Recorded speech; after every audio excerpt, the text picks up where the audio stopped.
welcome to Round Robin. I'm your host, Robin McCormick with the City of Hampton.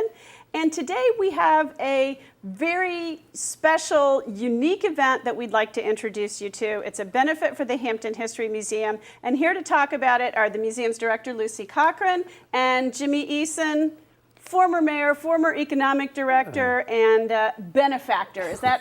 Yes. Of many organizations in the city. So, Luci, what is this event called? It's called the Dockside Seafood Feast. It's an amazing, one-of-a-kind event. You've never had this type of food, the freshest seafood you can imagine. And it is all, of course, all the money raised will go directly towards programming for the museum. It is being co-chaired by two wonderful people. Who would that be, Jimmy? Jimmy and Midge Eason. And they're really making it happen for us with a great committee behind them. But really, they've put this together. And you've done this before, right? Yes, we've had these events before, not only to support the operations of the History Museum now, but also when we were raising the money to actually get enough money to do the building and so forth. So this is not a first time, but it's coming back with a great sense of popularity, and we're very encouraged. So it's a fairly expensive ticket, I will say. It's how much? It's $75. But what do you get for what that? do you, thank you. I thought you would never ask. So I brought this, we have a promotional piece that we tried to distribute as best we could. And the promotional piece list, and can I read Oh, please do. Yeah, so you're going to make my mouth water. I know you are. So the promotional piece lists that there will be 9 seafoods available, all you can eat, and I'm going to go through them real fast. Sautéed scallops, shrimp cocktail, she crab soup, blue crab claws, fried flounder, fried oysters, soft shell crabs, crab cakes, oysters on the half shell. Whew. That's a lot. That is pretty much everything. That's like right across the spectrum. If you like seafood, you'll love this because it's a stand-up thing. It's all you can eat. You go from sort of place to place and get what it is, and of course the complimentary beverages too. So it's. What would those include? Beer and wine. Okay, thanks. Without asking, Luci knows. Yeah. And we usually have a specialty drink too, like maybe a lemonade or something that's not your grandmother's lemonade, if you know what I mean. Right. So. But the cool thing is too about this, because I've never been. If you brought tickets, I'll buy them. But you're on the docks, really, at a place that most people don't get to go inside. Yeah, that's really a good point. I'm glad you said that, because it is. It's really where he does his work. So he sort of clears what he's working on. And he is John Graham with Graham and Rollins. Very famous now. One of Hampton's most famous TV personalities. Right, on the QVC, I think, and so he's doing that. So it is. It's a great setting. You go right out there on the dock. You're right there where the water is, and so it's quite a place. It's so truly Hampton. You really get the taste of what Hampton was, when it really was the crab town that we talk about. We like to talk about that a lot. Exactly. And it gives you not only the celebration of the food, which is also such a culturally important thing for us, but then this really historic building. It's one of the more historic buildings in the downtown area now, because it's been there so long, and it is an active, working business, which is something else I think we should all be proud of too. But the thing that I am probably most proud of is, in addition to how people respond, because I do think this is an event that sold out last time. It will sell out again. And you didn't get to have it last year. Right. There were some complications, so there's pent-up demand. Yes, so the tickets really, I am actually shocked how fast they're going. So if you're watching this and you want to come, go to your phone and call the museum. Because that's what I was going to say. Where do we get tickets? You get tickets in our gift shop. Okay. And as you were talking about, $75 per person. But when you consider all the food, definitely don't eat lunch the day before that day. But and all the other things. We also have a wonderful little silent auction with some really unique things. It really is an opportunity to kind of go out and celebrate for really, I think, a reasonable price. I mean, if you think about going out to dinner and to get that. Dinner and wine. And Exactly. Yeah, absolutely. Okay, now I'm going to ask you a question. Don't get upset because I know the answer. Why do you need to fundraise? Luci, you are supported by tax dollars. Well, I'm so glad you asked me that because, you know, when Jim and I talked about, you know, this interview, he is the chair of the event, but I'm really here to tell you why this money is so important. We are so fortunate that we are a city museum.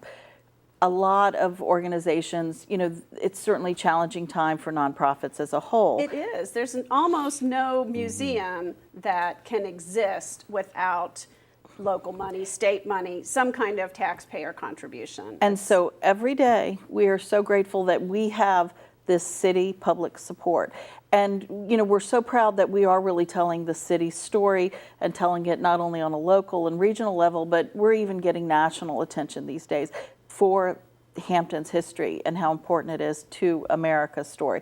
So we have this great support from the city, but, you know, times of largesse and budgets at the municipal level are long gone. You've been trimmed back, and it was never really ever designed to be fully city funded. You've always had this mission of reaching into the community. The community helped build the building. They sure did.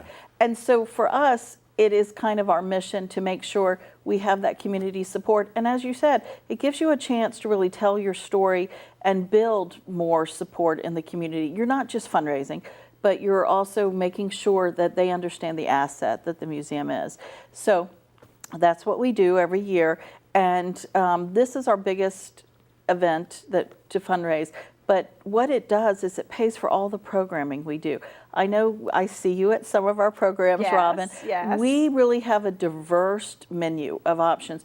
And the reason behind that diversity is because we feel we want to make history relevant to people. And to do that, you really find ways to introduce people to this history and make it relevant to their regular lives, their day-to-day lives. So we create programs like our Front Porch Music series, really introduces people to what we call those roots music that are really the influences that shape what you hear on the radio today. These are bands that aren't necessarily going to be at clubs, No. you know, that are that you listen to more than, you know, drink and the music's in the Or background. dance Yeah, to, yeah, they're exactly. not- yeah. That's a perfect Not example. that I haven't gotten up and danced, we know that, but Well, you should. But, you know, we do programs for children throughout the Your year. second Saturdays. Exactly. We're real, I mean, for example, one of our more recent ones was a moon math activity where we had a huge attendance. And it was so great to see people wanting to come and learn about that connection of Hampton's history to the moon missions and actually then how we got there. And of course it tied so nicely in with also the Hidden Figures book that Right. Margot Lee Shetterly wrote that, you know, is all based in Hampton. So for us, we're finding ways to connect people to their history if they're from here or to this American history if they're not. And those programs are not possible without community support. And in addition to the community support, we want, in certainly dollars, we want people to come in and share their stories. One of our best programs, I think, is our oral history program, where we really are capturing people's stories.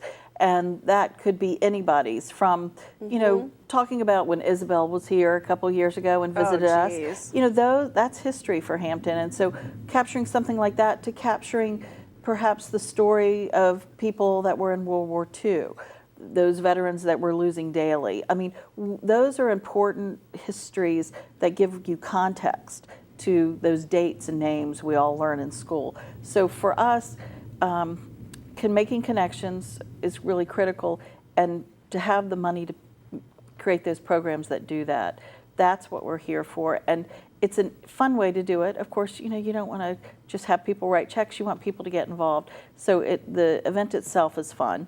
And then on top of that, hopefully we'll entice you to come to the museum once we introduce you. Well, and I'm gonna tap on some of your other expertise, not necessarily museum related, but in looking at Hampton and its history as a port, a colonial port, a seafood. I mean, seafood in Hampton got us through a lot of tough economic times. How important is it to the future of downtown, the future of this city, that we keep that seafood connection and that history alive, and that we advance it through the Virginia Tech, research? I mean, what does that mean? Is that key to downtown still? Oh yeah, I mean, I have felt all along that downtowns are extraordinarily important for the overall well-being of a city, and so it's been a lot of focus through the years on the downtowns. And I think with the Hampton History Museum and the Virginia Air and Space Center, and then we are really encouraged by some of the things that Virginia Tech is talking about doing and so forth. So I think that we have a base there that hopefully people will be proud of, and hopefully that will be to the point where it attracts visitors to come in, and I think that we're on the path to do that. It keeps us authentic. We're not any city USA. We are Crabtown. We are NASA. We have so many assets here that can attract people and can tell those stories. So, But that is an interesting point you bring up about how it affected us so much historically. I mean, after we were decimated by the Civil War, most, if not all of downtown was basically damaged by the fire that was set. We grew as a result of the seafood industry that developed after that, really. That was what kind of carried us and allowed us to grow. And we know the community is changing. And actually, if anything, while we want to keep all these, a lot of the watermen that once made their living, we may have lost some of those watermen.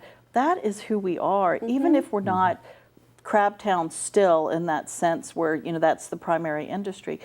It still affects every way of life, the way we eat, what we do. That's what I was going to say. It's still, the best food in the world comes from the Chesapeake Bay and from the people who dock at Amory's and Graham Rollins. It really does. The one thing, I guess, one of the reasons that really motivates me in this instance in the History Museum overall is I tried personally to try to keep things as simple as it can here to aid my thinking, and maybe other people think too. But you really think about what history is, and the quote that I may not do this justice, but the essence of a Shakespeare quote. And Shakespeare talks about that the past is but a prologue. And so that says to me volumes about the importance of history, that the past is but a prologue. And we use the past to really to think about what we want to do and where we want to go as a prologue.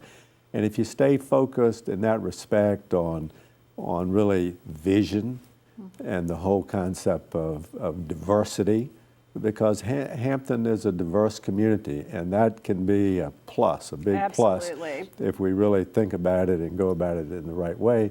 And then the third thing is adversity, because you go back through all of the history books and see sort of the adversity and the things that really impacted Hampton as a community and us as individuals through the years. And that's a learning experience, and hopefully we'll do it for that reason, and we'll be better. We'll be better as a community. We'll be better as individuals. And to me, that's what history is all about and why we're really committed to it. Absolutely. Okay, so recap the date. The date is Saturday, May the 20th. Okay. From 6 o'clock to 9 o'clock in the downtown on the dock of Graham and Rollins. And there's parking around, and because we usually talk to the folks there on Rudd Lane and all, and they sign off in the town bank on the corner, and there are places to park. So hopefully we'll have that big crowd that we think we'll have, but it'll be convenient parking. But remind people, we got to get our tickets early because you will sell out. Yeah. So don't forget. That's why we're running this a little bit ahead, so people have time. I do want to say that we will sell out. I can promise you that. So if you're looking at this, definitely give us a call. Okay, I will. Thank you. Thank you both. Thank you. And thank you for watching. I hope you will consider attending this really wonderful, unique, once-a-year event with all of the very, very fresh seafood that you can eat, and right there on the dock, celebrating Hampton's history and raising money for the preservation and interpretation of Hampton's history. Thanks for watching.